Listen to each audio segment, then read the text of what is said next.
Assalamualaikum warahmatullahi wabarakatuh. Saya Rizal Ferdinand Afendi dari kelas R2A di Pendidikan Sejarah. Kali ini saya akan membahas tentang Kerajaan Mataram kuno. Hal yang akan dibahas ada 4, yaitu sejarah berdirinya Kerajaan Mataram kuno, asal-usul Wangsa Sanjaya, Wangsa Sailendra, dan Isyana. Yang ketiga ada runtuhnya Kerajaan Mataram kuno, dan yang terakhir ada peninggalan Kerajaan Mataram kuno. Yang pertama ada Kerajaan Mataram kuno. Kerajaan Mataram kuno atau juga dikenal dengan Kerajaan Medang yang berdiri pada abad ke-8 hingga abad ke-11 di Jawa Tengah dan Jawa Timur. Kata Mataram diambil dari bahasa Sanskerta mater yang berarti ibu. Sementara Medang berasal dari nama pohon keras yang tumbuh di wilayah tersebut. Kerajaan ini diperintah oleh 2 dinasti, yaitu dinasti Sanjaya dan dinasti Sailendra. Dinasti Sanjaya beragama Hindu, sedangkan dinasti Sailendra beragama Buddha. Kedua dinasti ini memimpin secara bersamaan dengan perbedaan utama pada agama yang dianut.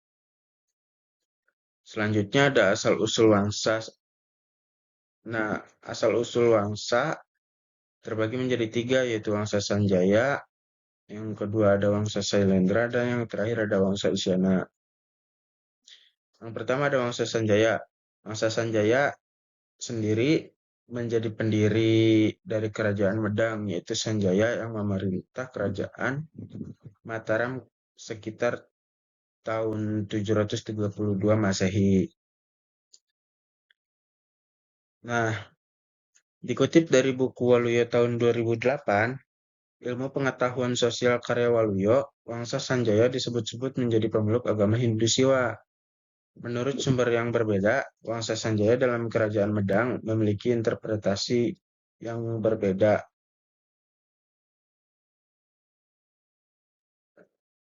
Sumber pertama menyatakan bahwa Wangsa Sanjaya adalah pemeluk agama Hindu Siwa dan dipercayai sebagai pendiri Kerajaan Medang, berasal dari Galuh dan menjadi pemersatu Sunda Galuh. Namun menurut sejarawan Purbacaraka, Wangsa Sanjaya tidak pernah ada dan Sanjaya merupakan bagian dari Wangsa Sailendra. Namun istilah Sanjaya ditemukan dalam prasasti Taji Gunung dan prasasti Timbangan Wungkal yang mengindikasikan keberadaannya sebagai pendiri kerajaan. Selanjutnya ada Wangsa Sailendra. Istilah Sailendra dalam bahasa Sanskerta artinya Raja Gunung yang merujuk ke gunung berapi yang tinggi seperti Gunung Merapi. Nah, Wangsa Sailendra ini merupakan salah satu dinasti yang memerintah di Nusantara, terutama di Pulau Jawa. Istilah Sailendra pertama kali muncul dalam prasasti Kalasan pada tahun 778 Masehi.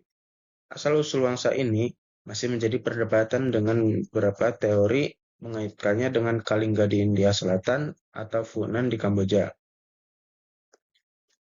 Nah, George Coedes menduga Wangsa ini berasal dari Funan karena kesamaan makna dengan kata Sailendra yang berarti Raja Gunung dalam bahasa Khmer, yaitu bahasa nasional Kamboja. Teori lain menyebutkan asal-usul ini dari India Selatan dengan migrasi ke Palembang dan kemudian ke Jawa karena serangan dari Sriwijaya pada tahun 683 Masehi.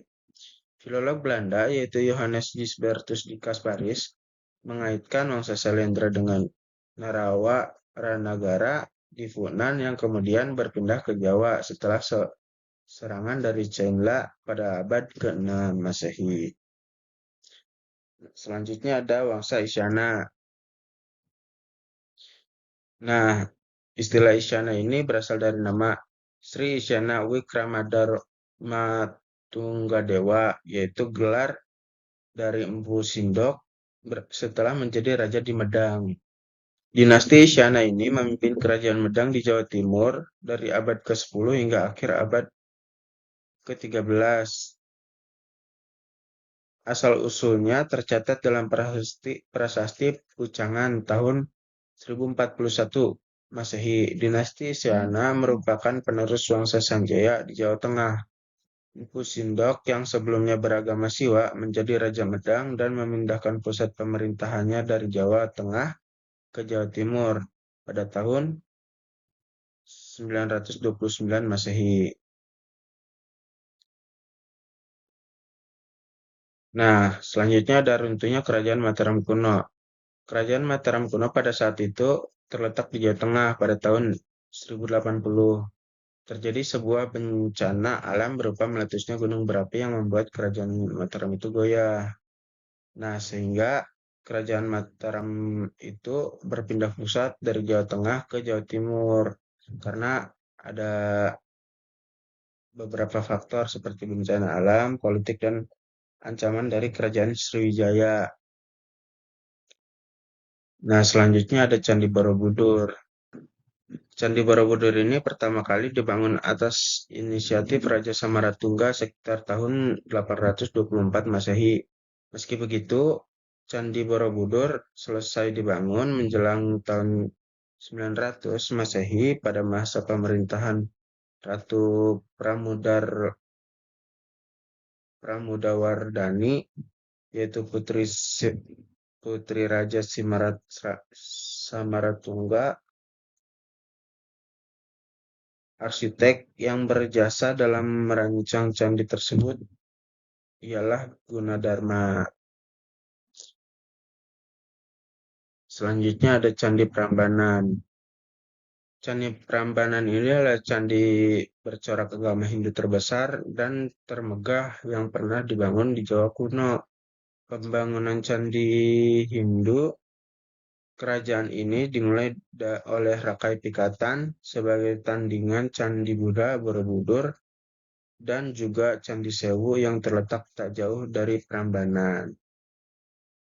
Begitu saja video dari saya. Wabillahi taufiq wal hidayah. Wassalamualaikum warahmatullahi wabarakatuh.